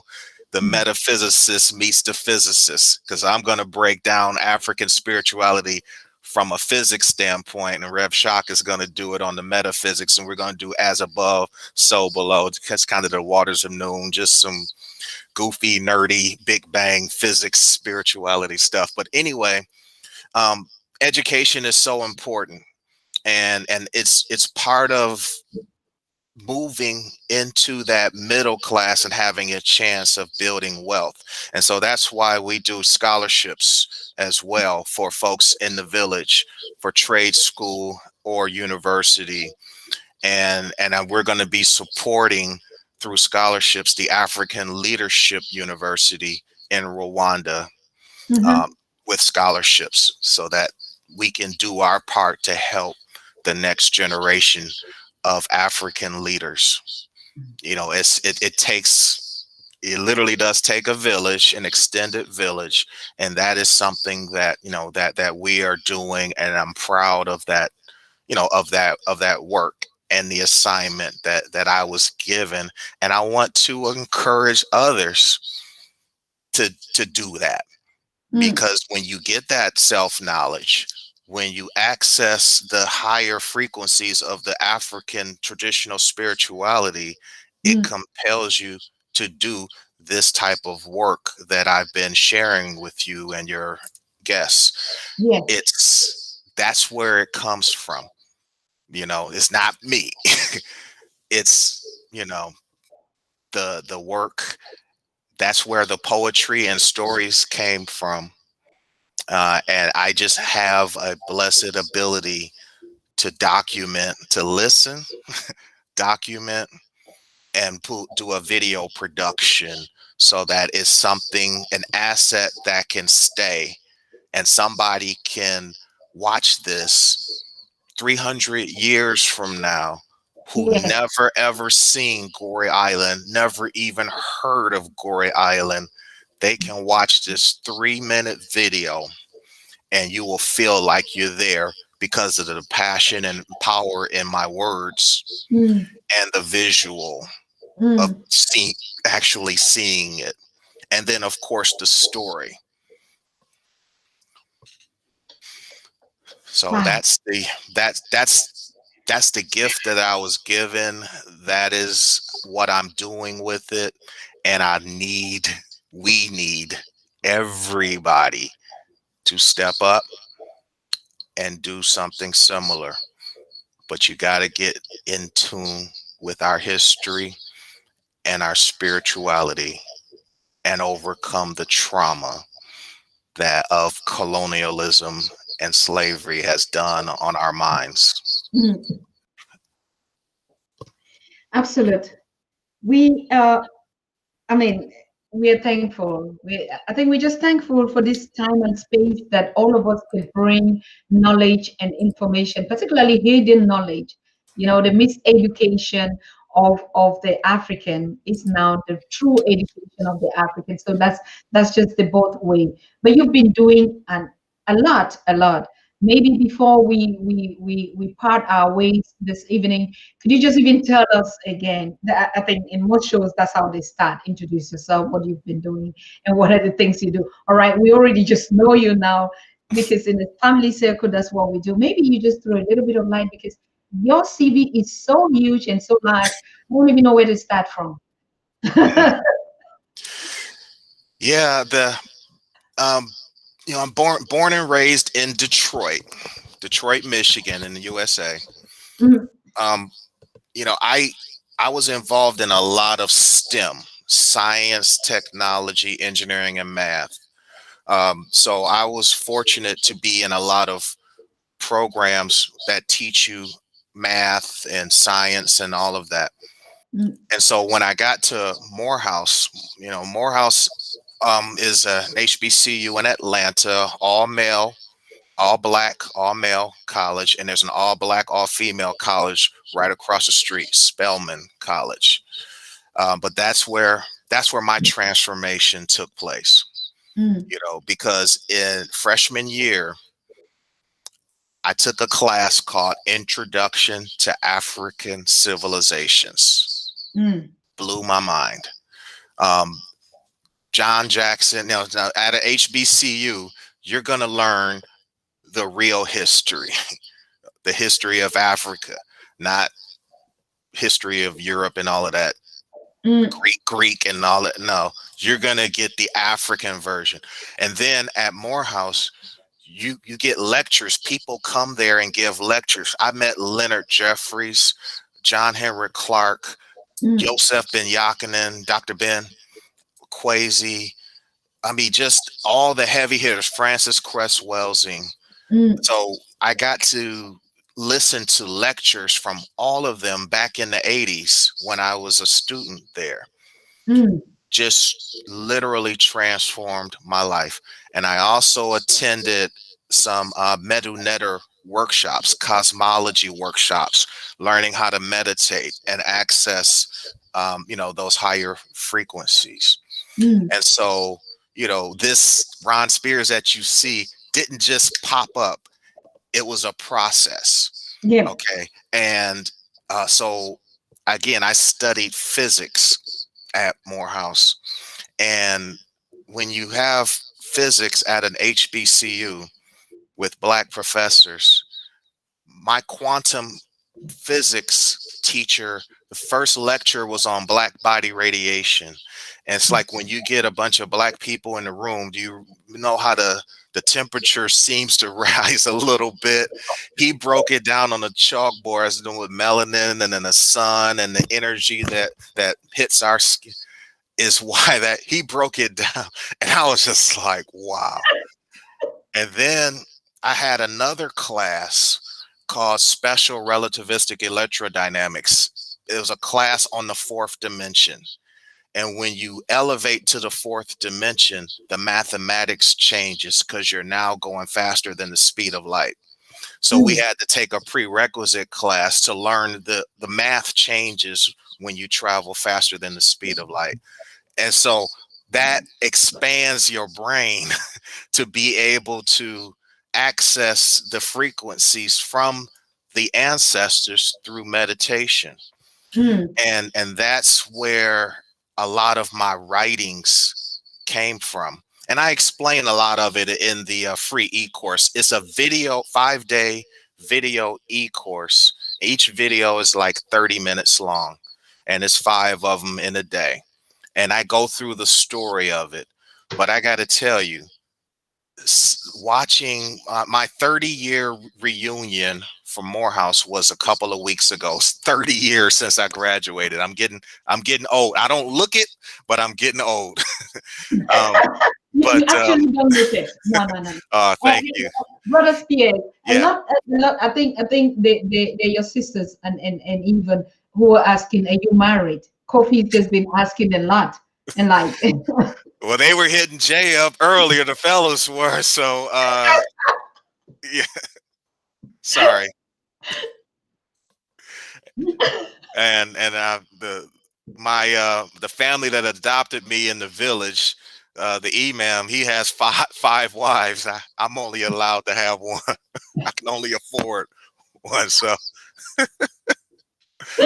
sorry. Thank you so much. I mean, we're in a family, Hotep, and that's what I love about the Pan African Daily TV family and all of us that are ancestors are bringing us together. You know, we share, we laugh, we cry sometimes also when we're beaten, and we try to really heal ourselves in the way it is. We just don't want to be so spatial or professional. We're just talking how it should be. And so, what you are teaching us here is elevating. And so, asking even ourselves, like, I mean, I look at it in the chat, and a lot are saying, yes, we should also learn to like interconnect marriages. That's also spirituality. Like you are in the village. I mean, now if we're bringing our children, we have to also intermix them and for them to know it is very right that we should intermarriage. These stories and this topic, we're going to get them even on the topic here to open up these barriers that have always made us feel strangers, in between one another. So I think that was just a throwback for us to laugh, to ask whether, of Well, course, we I have know a you funny are. story from the village about that. While the boys are in the bush going through the ritual, the adults, I heard some drums going on in the village. So I Yes. walked out of the bush into the to see what was going on. And there was like a festival where singles can meet one another in the village. Mhm. And the single ladies, they all had on white t-shirts, and Mhm. all the single men didn't have anything dress wise to distinguish the single men versus the married men. And so I asked one of the sisters why, one of the elders, why that was so. And she looked at me and just laughed and said, "My American brother, a woman can look a man in the eye and tell if he's single or not." So that's why. And she just laughed. And, so apparently, if you want to know if I'm married or not, just look in my eyes. 25 years. Oh my God. I mean, this is so interesting because typically that's the village. You see that kind of connectivity that people can already just. Mhm. Today we have these traditions going all over. I don't know if you have learned that in that rite of passage. Now, where do we have this culture these days? We see it on social media that the male would kneel and ask for a hand of a marriage from her queen. Did you have anything like that from our ancient African history that this is what it was made? Yeah, no, I mean that's just the traditional roles. I mean, that wasn't part of, you know, marriage is definitely part of the rites of passage because that's the third phase, Yes. and when I got married, the boys that I took, like I said, I'm 25 years in, so I got married in 96. So I got married the same year that I got married. We took a group of boys to Africa. Mhm. That same group of boys, to go through their rites of passage, they were ushers and had to wear tuxedos in my wedding. Correct. So they went through rites of passage, and then they participated in my third aspect of the rites of passage, which was marriage. And so Mm. it showed them an example of what's next, and how, and that's part of the ritual: respect for elders, respect for women, and understanding how to be self-sufficient Mm. and take care of your family. So those were part of the rites of passage. It's a secret ritual, so I'm not supposed to talk about what goes on in the bush, but Correct. those are the topic areas. But do they teach you to get on a knee and propose? It's more so finding the right qualities in the woman that you want to, build your kingdom with, Mm. is more important. There's a lot of things going on now on social media about women proposing to men and how crazy that is. But there's a lot of sisters out here looking for a good black man.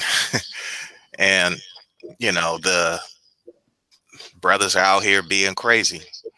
And so it's sort of causing a lot of imbalance in the male and female dynamics, which Mm. is unfortunate because, as doctor, I know Dr. Oba Tashaka was on your show last week, and he's got Yes. his book is wonderful on the male Yes. female principle, and it Mm. really does take, you can really elevate when you bring those two energies together.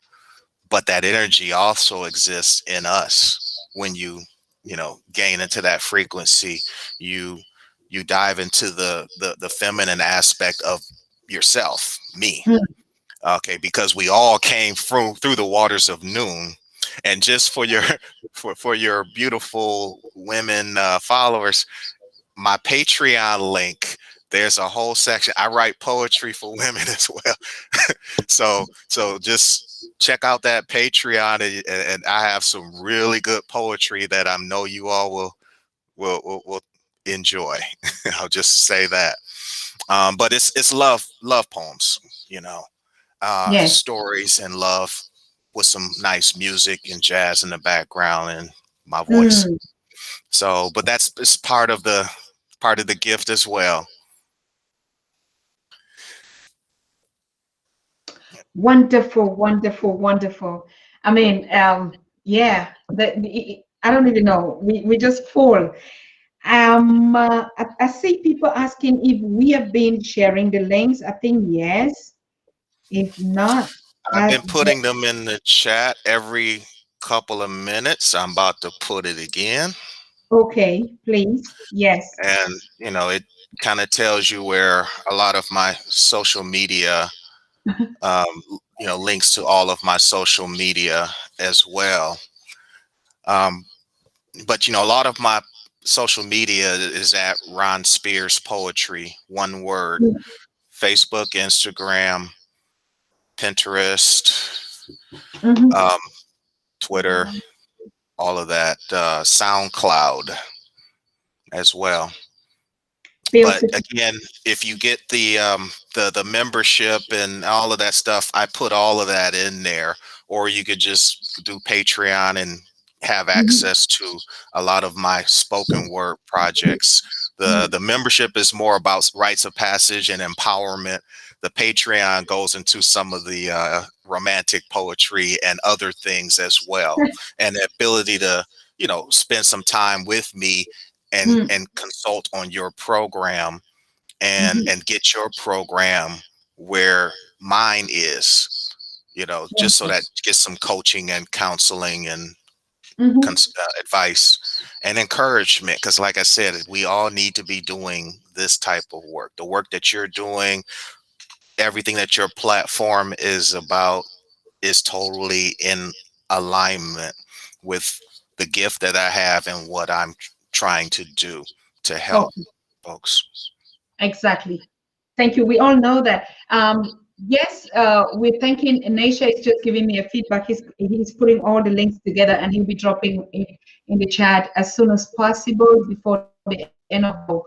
So, Brother Spears, we're so grateful to have you here. And yes, of course, this is your platform. Like you say, all of us are on the journey, and you can meet Naisha again. And then we see when next we're going to have you again on the Pan African Daily TV.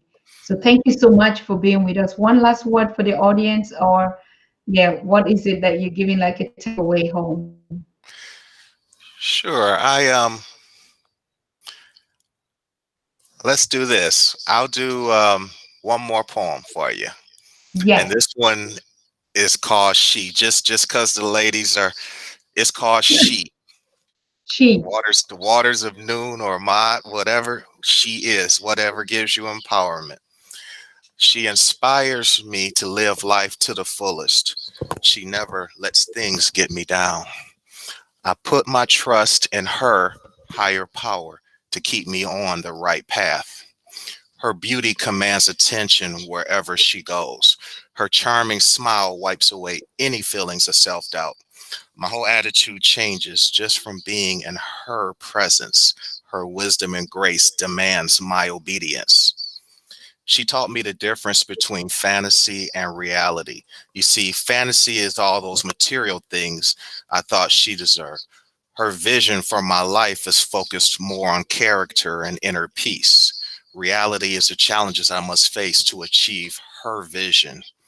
Her knowledge helps me grow wiser as I get older. Just when I thought I mastered her needs and desires, she quickly elevated her standards to the next level. You see, she is shaping the person I will ultimately become. I don't think y'all heard that. I said she is shaping the person I will ultimately become. Whenever my mind flirts with dangerous and destructive behavior, she quickly intervenes and brokers a deal to keep me out of trouble. My actions remain righteous despite my mental transgressions. You see, she provides the balance I desperately need to stay on course. She is the reason I want to eat healthy and exercise more. My happiness is measured by the amount of joy she feels. Her love is the greatest power I've ever experienced in life, and all she wants in return is a lifetime of peace and happiness. When I'm at the end of my rope, she throws me a lifeline.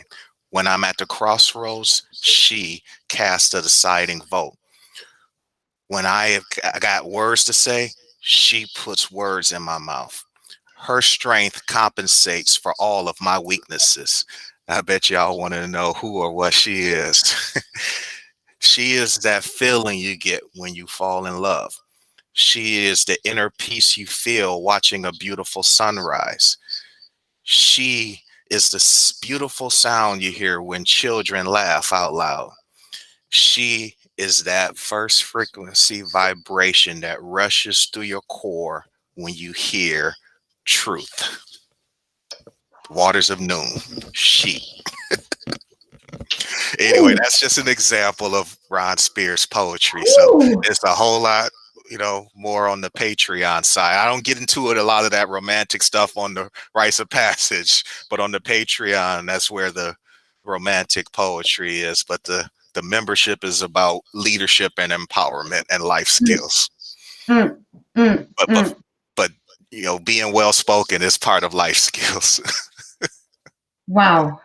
Thank you, thank you, thank you. I mean, I just feel like you were talking to me anyway. I know all the women out here, and even the men too, you actually felt it was you, right? Because exactly that's the melanin, that's the first frequency, that's the mother creation.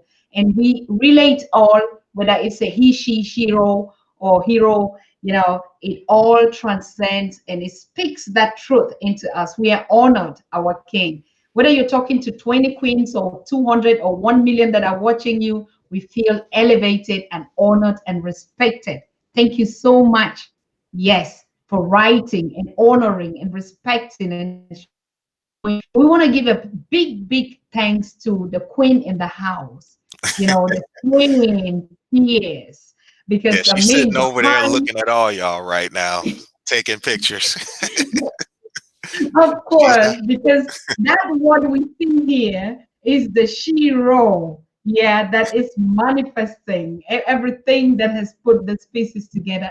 We are so grateful to you, our queen out there, for the great work. Your work is physical, it is sin.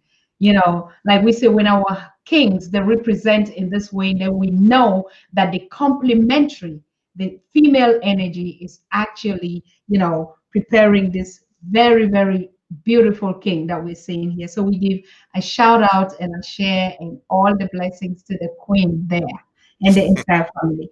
So we thank you so much, our king, and it will be a pleasure. I mean, of course, we're going to keep in touch with you because right on the Pan African Daily, every professor is our affiliate professor. as you know that. So even your links to Patreon and everything and your books and whatever, we'll continue to share that on the Pan African Daily TV, even on other discussions. But remember, you've been talking too much about, most of your work is the Gambia, and we're also going to get the Transatlantic Slave Trade Day on the Pan African Daily TV, and we want to focus on the Gambia.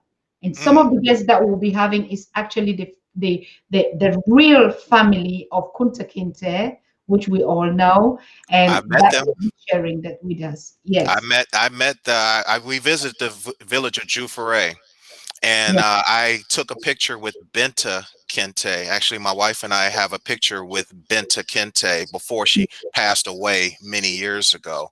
But I Yes. actually have a picture with her, the oldest living relative of Kunta Kinte. So, Yes. that's a beautiful thing. And the last thing I'll say about the village is I love everything I'm doing, but the kids call me Two Bob every day. So that I'm sick of them calling me Two Bob. no, you can't be the Tuba. No way. Tell the kids that. They laugh and call me Two Bob every day. And they just laugh. And I know what it means. And I'm like, come on, y'all, really? That's also one of the ignorance. I remember when I was growing in the village, we ran behind them, of course, and we called them the tubas. I know it. It's like you're speaking to me, and children, they do it for fun, and they laugh, they give us sweets or something like that. But it was just like fun. You Yeah, know, yeah, it's fun. me being in Germany, when I just arrived, and when I walked through the neighborhoods where they haven't seen blacks and they're looking at me, and sometimes people who haven't had a bit, but because I came from the village, I know I used to do it also. To strangers, or like not in this case with us, but when we saw the Europeans came, like we would run behind them and throw stones and like, why see your long nose and stuff like that. We did all that. It Yeah, was yeah. just like fun ignorance. I don't know what, but yes, I can relate so much to that. Thank you so much. Oh, Thank I you. thought you might We get a have to kick not out of call that. it again. We have to start teaching that. It's now on us. Yeah, so I'll be glad to be, on your show again. I got plenty more poetry, plenty more stories, plenty more Ooh, knowledge. So okay. this is what I do. Beautiful. We will be getting in touch with you after the show, and we put up the program and we announce it out here. Thank Okay. you so much for being here. Thank you. Yeah. Thank you. Thank you so much, Brother Spears. Good night. Good night. Good night, Bye family. bye. Hotel. Wow. Family. Let me take off my name. Family. All hail to you all. Sandra Branks, you're saying all hail to the queens. Yes, all hail to the queens in the house. I mean, at the beginning of the Pan-African week, and today we are having a lot more of positive energy, coming up from our ancestors. Now, what is going to happen here today? I just want to give you a quick run of the program that we'll be having on the Pan African Daily TV. I mean, we're not going away again. Yes, we're putting up some very mega structures. All your recommendations and all what we've been asking, that's what we're also working on in the background. But tomorrow we're going to talk a little bit on the Namibia Day. So we also want to know the situation about this German Namibia compensation and stuff like that. Of course, the Rwanda Day is not ended today, because like I said, we're still going to put really talking about the genocide. So we're contacting I've talked to the German ambassador, the African Rwandan ambassador in Germany, and I think we'll be lucky to have her. She is a she, to actually tell us, because a lot of German writers and historians wrote a lot about Rwanda genocide. Yes, so it is not ended. We're still going to have a lot of speakers to talk about Rwanda and other informations. But tomorrow we want to get a little bit of information about Namibia also. We also know about the hetero genocide that took place out there. So we'll be getting a team out there of 2 persons, okay? The chairperson of the genocide committee for Namibia, and he's coming on the program with a vice president who is a lady, and so they will just give us a little bit of information or idea what it looks like or what it is. historical facts and actually what take place, or what do this committee actually do. So to just tell us a little bit about their work. It is for purpose of information and education and awareness. Yeah, but it is also to provoke the thought of what is going on now. We were just talking about Rwanda. Remember, the main issue why we started bringing these discussions was, is it the new scramble for Africa? How coincidentally we're seeing France going to the genocide place to lay reefs after how many years? And automatically we're hearing the conversation, German, Namibia, genocide conversation. Yeah, so it is not only just studying, but we're also raising question and asking what is actually going on. So Namibia, we have it on spot tomorrow. So be on the same spot and the same time. We're going to get a lot of positive energy as like today. Now, we are going to do a Sunday special, and this is very important. Please, if you're listening to me now, make sure you just tip it in your groups and share. Now, we want to do what we are calling, so we call it the African continent or the mainland meet the diaspora, you know, like in a tie battle kind of mindset. So imagine who could be sitting when we say the continent meets the diaspora, two big voices. Yeah.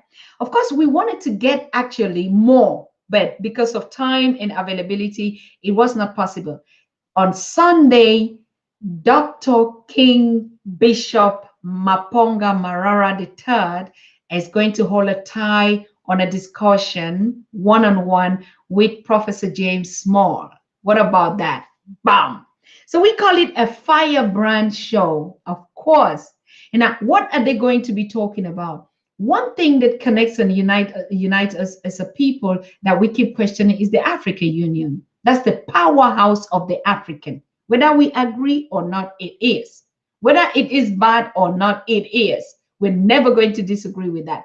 But now, Maponga Joshua and Professor James Small actually want to ask these questions. Is the African Union listening? Have they ever been listening? Now, or they just ignoring? Do they listen? That's the question. So we want to hear the perspectives of King Maponga and also of Professor James Small, because these are two critical voices that we know. Of course, we tried to reach out to Professor Pierre Olumumba. He will be coming also on a tie with another voice in the diaspora sometime soon, and we'll be announcing that. So Sunday Special, we're calling it Sunday Special, because we not only speaking on different dimensions, but we want to start mingling and coming on to see the perspective and to listen to these voices. And you will just see that everything is fitting and it's aligning because we are one. We're just one. We're the first frequencies. How much more should we say this? So Sunday, make it a date. Monday, of course, we will not be live, but of course we will be premiering, like we'll be putting live this discussion of today for those that might have missed it and want to have it live, okay, on Monday. Tuesday, we're going to have an open conversation from a brother called Imhotep. And you know, any person that is called Imhotep has a lot. We want to get into the story of this brother. He will be live with us on Tuesday. On Wednesday, now you've been hearing stories about the Pan-African Parliament in South Africa. What happened? It is all over the news, right? I mean, we took our time, Nisha and I and the whole team and Patrick, and we discussed a lot. We saw those videos, we saw the argument. What happened actually with Honorable Julius Malema in Parliament arguing with his deputy and stuff like that. And we could not actually get that. Now, because we know that a lot of stories and information work against us, even if the mind, they were doing something, it's our internal house and our policies. You know what, the media will go and just spread it in a negative way. So we've been getting in touch to find out a personality that would give us a legal perspective. Listen carefully. It is not stories and gossips, or I hear this, or I hear that, or they said this happened, this does not happen. No. We want to get an expert that would analyze what happened at the Pan-African Parliament in South Africa. yeah, to analyze it from a legal perspective, what went wrong and what is the right or the justice perspective of it or the legal procedure on it. And then secondly, a lot of people just hearing about the Pan-African Parliament. We also want to know its history. What is it all about? Is it a political Pan-African Parliament? What do they discuss there? Who are the members? What is the constitution? How is it represented? Now, what were all discussed? Because we are the Pan-African Daily TV, we are on Pan-Africanism and focusing on the agenda of our spirituality for one Africa. Yes, we also want to get an inside view of that. So Wednesday, we're going to have a legal expert to actually tell us what happened in the Pan-African Parliament in South Africa. One where all this almost punches, right? Almost a fight. But who doesn't fight? Watch the Chinese Parliament and you tell us, right? You see stones and chairs flying left, center, right. Those are our internal policies. We also want to find out what is going on there. Now, another last point that I want to tell us, from Thursday to Saturday is going to be the Nigerian days. Nigeria, we already know, we were seeing it, we were smelling it, we had all the gossips, and sometimes we cooled down. We already had planned the Nigerian week, but then we looked at the uprisings and the situation, we were like, no, it's like more is to it than what we just wanted to talk about. And of course it is. Can you imagine, for the first time on the continent, that even in the parliament, senators in Nigeria are discussing and actually discussing on the need for the change of that name, Nigeria? Wow. I mean, we have been talking, and I know from the beginning, you Pan-Africans have been lobbying for this. Even the name Africa has to be changed. Because if we will have to develop Africa, we have to go to the origin, because the name Africa we know belong to someone. Of course, we've adopted it and we can make whatever we want to make out of it. But Nigeria is debating on the need to change that name and call it the United, what did they say? The United African Republic or something like that. I don't want to miss my word. I don't want to say the wrong thing, but the Nigeria Week is going to answer us this question. And of course, for us, when this afternoon, I sat on it with Naisha and we looked at the whole thing and we said, this is actually our time. This is our time, people. In no time in the history after the 400 decades or before did any country on the continent even sat and thought of the name of changing. Not only have we been fighting boundaries and we belong to British Columbia or whatever, or we belong to Francophonie, whatever, or to Commonwealth or this, never has an African government sat down and said, but wait a minute, where did our name come from? Now we want to determine how we want to be called. And the senators and the Nigerian parliament are tabling this as a rethink. Just thinking about it, it's already a way forward. So we want to examine Nigeria. And then we also know about the Biafran question. I mean, we've had prominent voices out there like Namdi, going out and talking about the Biafra. But have we ever known what this is? So it is also the history of Nigeria. We want to know about the Biafra question. We want to know about the Yoruba and the Fulani conflict, which is a question now, a big question sign on the topic or the calendar of Nigeria. We had put it down, but we are going to bring it up. And then we want to talk about this name issue.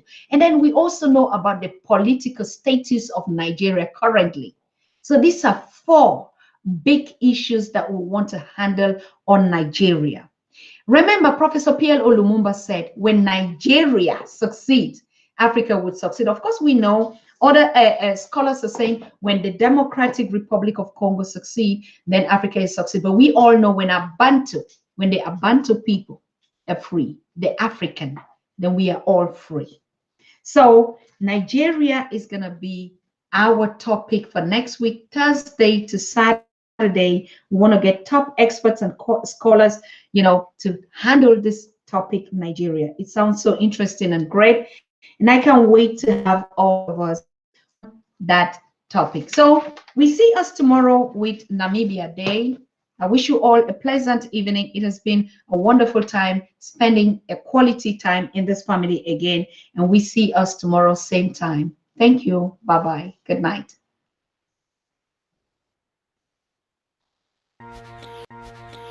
You are watching the Pan African Daily TV with Dr. Susan Tata.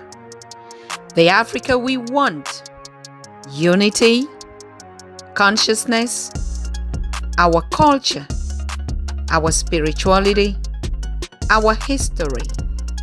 One Africa for Africans worldwide. Motherlands calling its diaspora home. Join my voice. Join my team. Join my campaign. Campaign 21 hashtag 1 million subscribers on the Pan African Daily TV YouTube. Be a volunteer. Apply now. Be the new Africa.